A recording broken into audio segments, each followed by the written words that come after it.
Last week, we brought you the story of Republicans and some Democrats in Oklahoma voting to tax solar power by way of a bill allowing utility companies to charge a monthly fee for residential solar power users.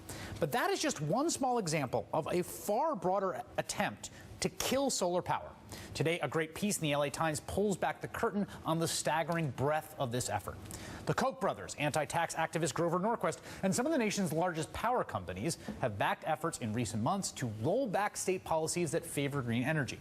Policies that require utility companies to achieve a certain share of its power from renewable sources, and a net metering system which allows residential solar power users to sell their unused power back to the utility company.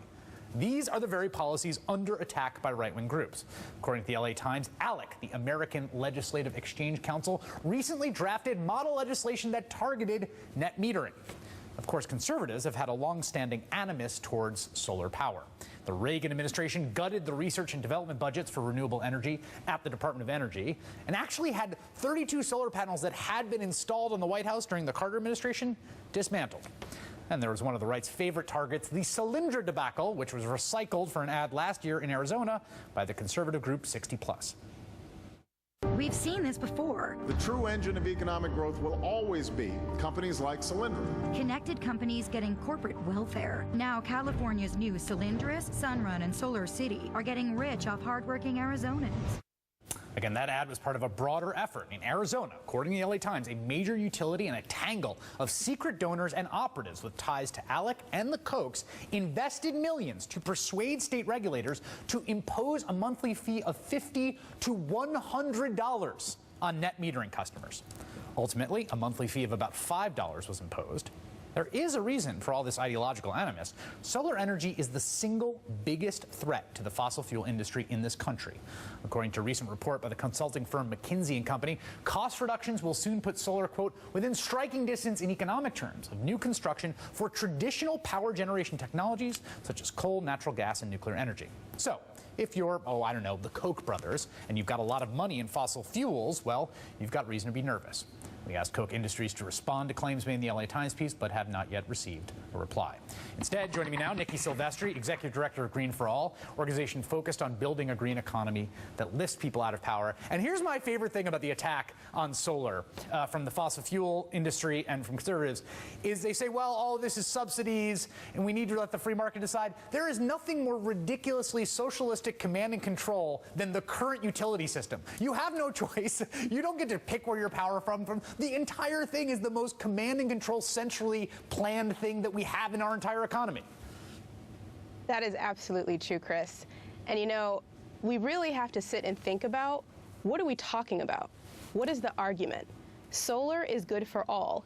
It creates jobs, and it's healthy for us. And right now, there is monopoly when it comes to power companies. We don't really have a choice. But now that solar is starting to become competitive, there's starting to be arguments against it, is really what we're seeing.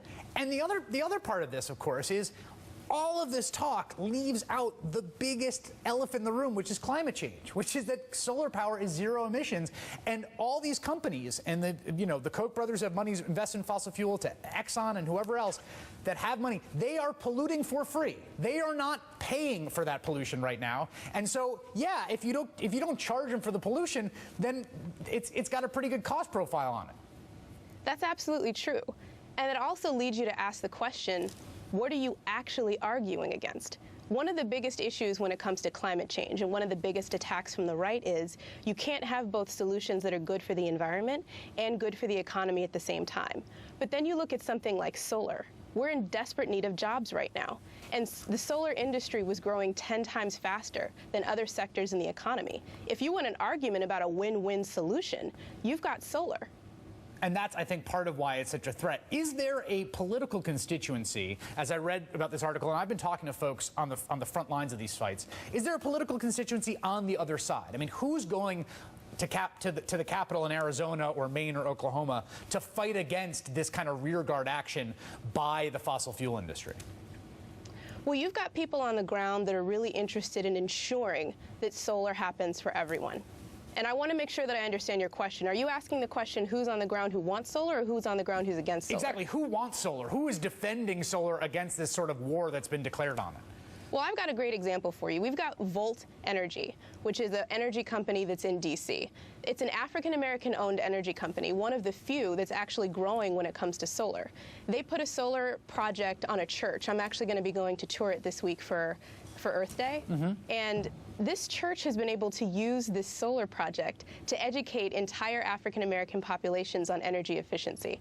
And when it comes to spreading the message in this country about climate change and how we need to confront climate change with renewable energy, vulnerable communities that are hit first and worst are the ones that really need these messages. So not only do you have solar that's creating jobs, that's keeping our communities healthy, but it's also being used as a vehicle to communicate with vulnerable communities. And I, for one, who comes from a vulnerable community, really wants there to be policies that support solar so that I can talk to my family, so that I can talk to my aunt, so that I can talk to my cousins about why renewable energy is important in a way that they understand because the solar panels are on our church. You know, and this is a really important point.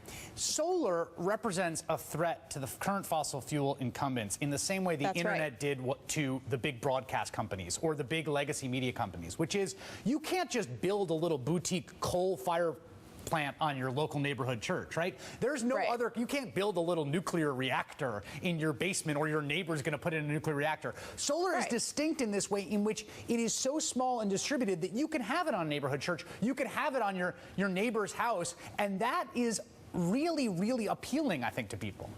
It absolutely is. It's the fact that solar is actually one of those ways that we can have green for all. Not only is it becoming widely adopted in the United States, but because of the creative financing efforts that are being made, because of the creative financing efforts that are being used to make sure that it's affordable, almost anyone is going to be able to afford solar soon. Which means, as I was saying, when it comes to vulnerable communities, if anyone can afford it, then it's actually a renewable energy source that anyone can use, which is incredibly exciting. Nikki Silvestri from Green to All, thank you very much. Thank you.